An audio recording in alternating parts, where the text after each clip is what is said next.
Olá pessoal, aqui quem fala é Michele Camargo dos cursos de Engenharia EC e hoje nós vamos falar sobre vibrações mecânicas, ainda dentro de fundamentos de vibrações. A aula de hoje nós vamos falar sobre elementos de sistemas vibratórios, o que compõe o sistema vibratório, número de graus de liberdade e vamos fazer algumas classificações de vibrações. Bom, o conceito de vibração a gente comentou no vídeo anterior, mas vamos repetir aqui só para ficar claro. Vibração é qualquer movimento oscilatório, que é um movimento que se repete. Por exemplo, o pêndulo simples, né? Então existe o pêndulo composto, pêndulo simples, né? Só tem diferença, mas o pêndulo simples é o quê? É uma massa amarrada numa cordinha, né? Assim, maneiras mais simples. E em função disso, ele está vinculado numa ponta, ele pode oscilar, né? O ponto 2 seria o meu ponto de equilíbrio. Quando eu pego o meu pêndulo, essa massa, e coloco na posição 1, eu saio de uma posição sem energia nenhuma e forneço energia potencial. Então, ao empurrar essa massa para cá, eu gero trabalho. Trabalho é força vezes distância. Então, tem essa distância aqui, gerou um trabalho. Esse trabalho, ele é transformado, digamos assim, em energia potencial, de distância vertical aqui. Então, eu tenho essa distância L, ele adquire essa energia. Ao momento que eu largo essa massa, eu não tenho mais nada segurando, né? Então, eu vou ter uma força na direção de 2 aqui e vai fazer com que o meu objeto ele comece a se movimentar. Quando ele vai diminuindo a sua altura em relação à minha referência, que é essa linha aqui, ele começa a diminuir a sua energia potencial, mas ao mesmo tempo começa a aumentar a sua energia cinética.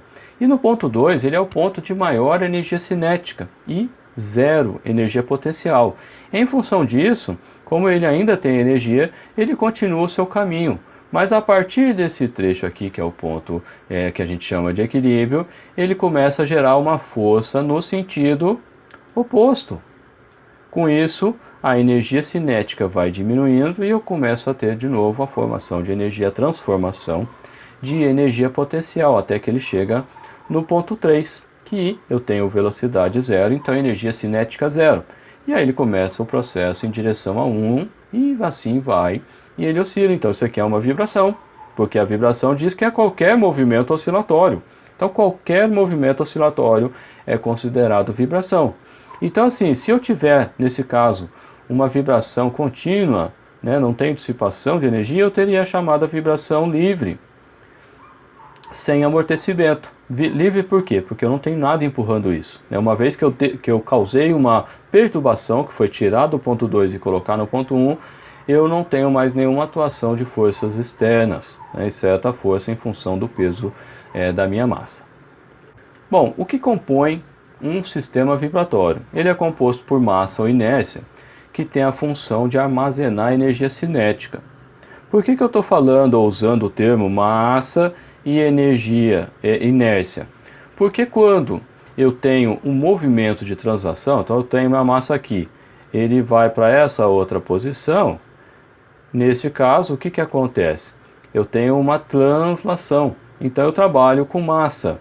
Se eu tiver já um movimento oscilatório, só que circular, o que é circular? Que ele gira em torno do próprio eixo. Neste caso, eu não posso trabalhar com massa, eu tenho que trabalhar com o momento de inércia de massa. Por isso que eu só coloquei inércia aqui, que eu estou reduzindo, né? Então, translação, eu vou lidar, minhas fórmulas estarão com massa.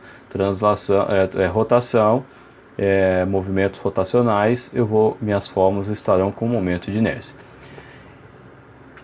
Um outro elemento são as molas, mas veja que eu coloquei aqui rigidez ou elasticidade. Rigidez ou elasticidade são sinônimos, digamos assim.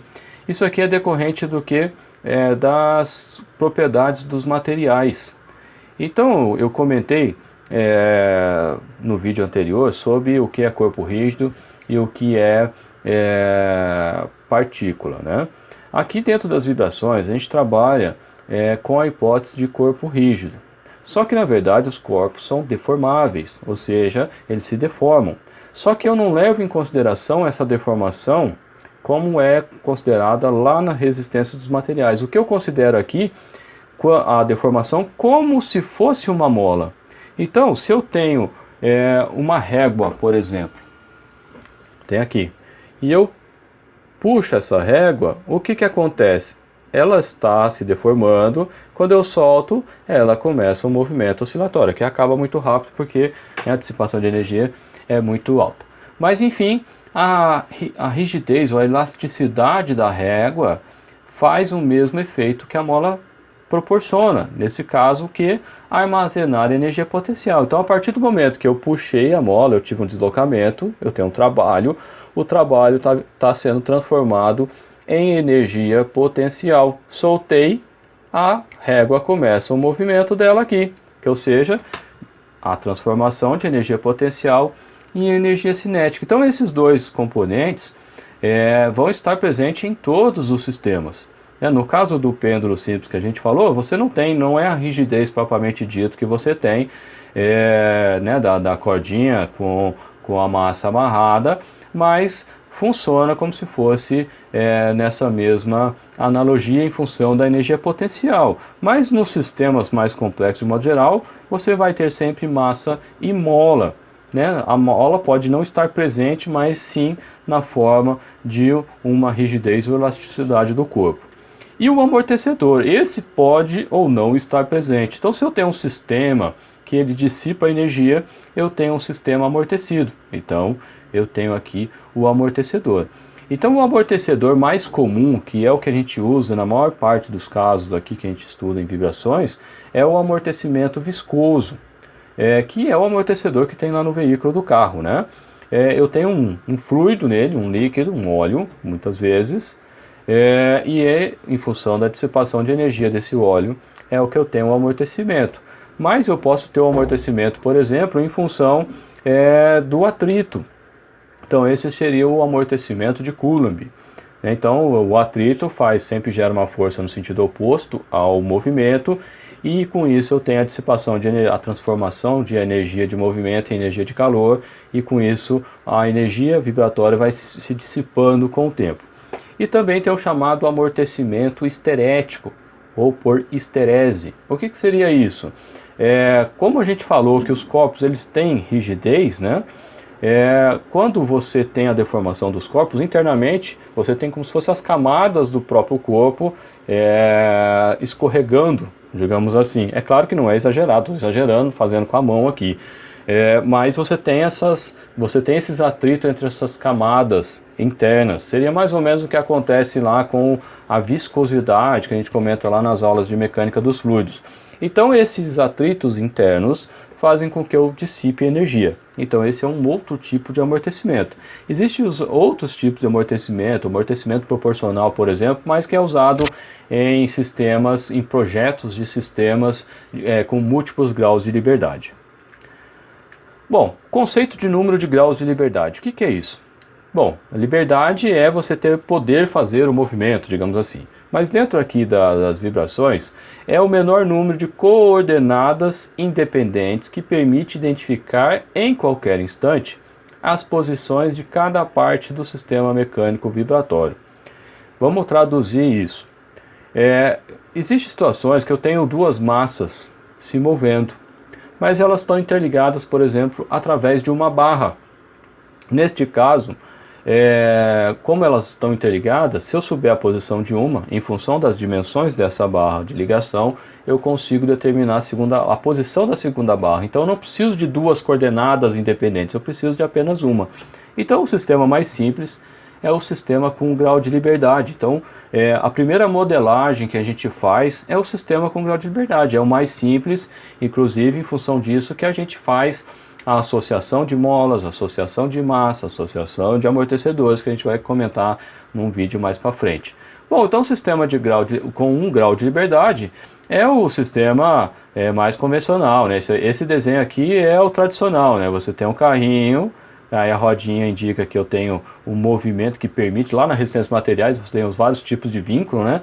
Então esse vínculo por rodinha indica que eu tenho um movimento dessa massa, e no caso, como eu só tenho uma massa no meu sistema, eu não tenho como querer identificar duas massas, né? Então tem alguns casos que eu tenho mais massas, eu posso transformar numa massa só, através da associação de massa, ou elas estão interligadas. De repente você pode estar perguntando assim, mas mola, ela não tem massa? Assim, é claro que a mola física, principalmente a mola do carro, que são molas bem parrudas, você tem massa naquela mola, mas como o peso da mola comparada com o peso do carro é muito pequeno, né? Então o peso da mola é pequeno, a gente despreza. Então quando aqui a gente fala que a gente está mola e a gente nem fala massa de mola, é porque a gente está desprezando a massa em comparação com o sistema em si, né? Então a gente não, tanto isso vale também para o amortecedor. Então, a gente está desprezando a massa do amortecedor. Aí você pode pensar assim, mas o amortecedor ele não tem rigidez? Tem também. Só que a gente está desprezando. Então quando a gente fala o amortecedor, seria como se a gente estivesse concentrando todos os elementos que fazem efeito de amortecimento num componente só. Quando a gente fala de mola, seria como se a gente estivesse associando todos os componentes que fazem efeito de mola em apenas um componente. Um outro exemplo seria a vibração torsional. O que é a vibração torsional? Aqui que a gente estava falando logo mais a respeito dos movimentos rotacionais, né? O movimento de giro de eixos, né? As máquinas mecânicas rotativas vai ter um eixo girando com alguma coisa acoplada nesse eixo, mancais, rolamentos, né? Rotores, enfim, polias, enfim, por aí vai. Então, à medida que esse disco vai girando, né, que seria o exemplo mais simples, esse ângulo θ quer dizer o quê? Quer dizer que enquanto eu tenho o giro do meu sistema, eu vou exagerar só para visualizar, né? Então você tem um movimento e ele volta para trás, ele tem um movimento e volta para trás. É claro que, então seria mais ou menos assim, ó, você vai ter um movimento. Em algumas situações dá até para a gente perceber, né? Ele vai fazendo assim, né? Ele vai girando, ao mesmo tempo que ele vai girando, ele vai dando marcha ré e indo para frente, como se ele tivesse, vai para frente, volta para trás, vai para trás. Então ele gira, por exemplo, 30 graus para frente, 5 para trás, 30 para frente, 5 para trás, né? Seria algo só para você visualizar. Os sistemas com os 2 graus de liberdade, eu preciso de 2 elementos. Então aqui o desenho, o clássico, eu tenho um carrinho, 2 carrinhos, né, 2 massas, então a rodinha indica que ele movimenta, e essas massas, embora elas estejam interligadas, elas não estão relacionadas diretamente, porque esse carrinho pode estar indo para a direita, enquanto o outro carrinho para a esquerda, ou os dois podem estar indo na mesma direção, que é o que a gente chama lá, nesses sistemas com 2 graus de liberdade, o modo de vibrar. Como é que o meu sistema ele vibra? É claro que essa mola que interliga esses 2 carrinhos, ela vai ter influência nos 2 carrinhos. Então a gente vê isso na análise de sistemas com 2 graus de liberdade. E aqui um sistema torsional, né? Então eu tenho aqui um bancal, um eixo e 2 polias. Então enquanto eu tenho o sistema girando, eu tenho ângulos diferentes, que depende, aqui no desenho, tá como se fosse o eixo de um tamanho só, mas na verdade, na prática, os eixos, de um modo geral, eu tenho variação de diâmetro, né? Seja por questões mecânicas de montagem ou por questões de resistência que ele deve suportar. Se você não estudou ainda resistências materiais na parte de torção, dimensionamento de eixo, que depois é melhor detalhado lá em elementos de máquina, para quem estuda, quem é da mecânica, né? Você vai ver que os eixos têm que ter, né, diâmetros diferentes para poder suportar ali os esforços mecânicos, dinâmicos, estáticos que ele tem. Bom, sistemas com 3 graus de liberdade também é o clássico, né? Eu tenho três massinhas e essas massas elas vão mexer independentemente. Aqui é um sistema torsional, onde eu poderia, por exemplo, ter duas polias ou 3 polias, enfim, e assim por diante. E também tem os chamados infinitos graus de liberdade. Por que infinitos graus de liberdade? Porque eu tenho, por exemplo, nessa barra aqui, nessa viga, eu tenho esse movimento dessa viga e cada ponto que está indicado aqui, ele tem uma altura diferente. Vou pegar as extremidades para ficar mais fácil de visualizar. Então eu tenho aqui um tamanho e aqui eu tenho um tamanho muito menor.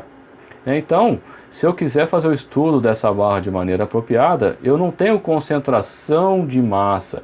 Existem algumas situações onde eu tenho uma massa aqui, né, uma massa aqui na ponta, que essa massa, comparado com a massa da viga, é muito maior. Então a gente despreza, né, o peso, a massa dessa viga e considera como se tivesse aqui só essa massa. Então é um tipo de modelagem, mas nem sempre isso é possível, né? Então a gente estuda lá em sistemas discretos, né, sistemas com infinitos graus de liberdade. Aqui um outro exemplo, eu tenho duas torres de transmissão, eu tenho os cabos, né, elétricos, e esses cabos também não podem ser desprezados, né? Eu não posso ter concentração de massa num único ponto. Então eu tenho que fazer o estudo da vibração nesses cabos de maneira como um outro tipo de modelagem. Daqui que vem a diferença entre um sistema discreto e um sistema contínuo.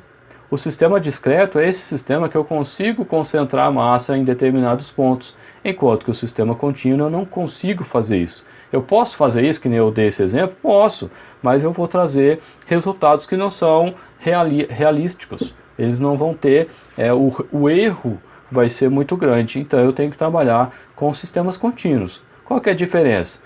Os sistemas contínuos são mais chatinhos de trabalhar matematicamente do que os sistemas discretos. Por isso que eu sempre, não sempre, mas na maioria dos casos eu procuro trabalhar com esse sistema aqui. Bom, classificação de vibrações. A vibração livre e forçada. Então, livre, eu não tenho nenhuma força atuando. Então ele começa a vibrar a partir de uma perturbação, que foi o exemplo lá do pêndulo simples que a gente comentou. A vibração forçada, eu tenho uma força atuando no meu sistema. Né? Por exemplo, o efeito de desbalanceamento. Ele vai causar, por efeito centrífugo, uma força que vai causar uma vibração significativa. E dependendo do caso, como a gente comentou, eu tenho o efeito da ressonância, que é quando a frequência de excitação, que é a frequência da força que está atuando no sistema, é próxima da frequência natural, que é uma propriedade definida pela raiz de K dividido por M. K a rigidez, massa, M a massa. E aí eu vou ter, se eu não tiver amortecimento, eu posso ter problemas muito sérios aí com relação à amplitude de movimento. Vibração amortecida e não amortecida. Bom, amortecida é aquela que tem amortecimento, ou seja, eu tenho dissipação de energia. O sistema volta ao equilíbrio. Por exemplo, suspensão do carro. Até o mecânico, para ver se está bom o carro, o que ele faz? Ele dá uma apertada, se o carro volta rapidamente, ele sabe que o amortecedor está bom. Se fica oscilando, que ele sabe que o amortecedor está ruim. E não amortecida, aquela que eu não tenho dissipação de energia. Na verdade mesmo, eu tenho pouquíssimos sistemas que são totalmente não amortecidos. Mas muitas vezes o tempo de amortecimento é tão grande que eu considero como se fosse um sistema não amortecido, né? Então ele vai parar daqui a 1 ano, né? Então eu desprezo o efeito do amortecimento. Então o sistema de suspensão de um carro quando o amortecedor está danificado, que eu comentei. Bom, eu tenho o sistema vibração linear e vibração não linear.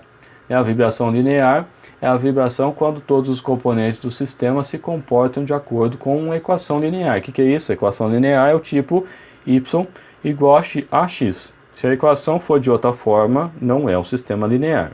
Aí você fala, e daí? Daí que fica mais difícil para fazer os cálculos matemáticos. E o não linear é quando um dos componentes não tem esse comportamento aqui. Ponto, é simples assim.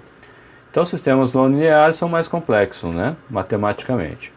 Vibração determinística e vibração aleatória. Determinística é quando eu consigo fazer uma equação. Assim. Então, se a vibração resultante em um sistema cuja magnitude é conhecida em qualquer instante. Vamos traduzir isso. Quando eu consigo fazer uma equação. Eu consigo fazer uma equação do meu sistema? Sim, então é determinístico. Não, então não é determinístico. Ou aleatório. Se eu for olhar os dois gráficos, aqui em termos de acto e força, que vai consequentemente provocar um deslocamento, ele é uniforme, você veja que ele se repete aqui ao longo do tempo. Enquanto que aqui no aleatório, ele é malucão, ele não tem um padrão. Então, nesses casos, que é o que acontece na análise de vibração, eu tenho que lançar mão de outras ferramentas estatísticas, para poder fazer o estudo das vibrações. Bom, pessoal, na aula de hoje nós vimos os elementos que compõem o sistema vibratório, o conceito de número de graus de liberdade e a classificação de vibrações. Se gostou, compartilha, dê um joinha, deixe seus comentários na página, curta a nossa página no Facebook, se quiser contatos via WhatsApp, nosso blog também. E é isso, pessoal. Um abraço e até a próxima.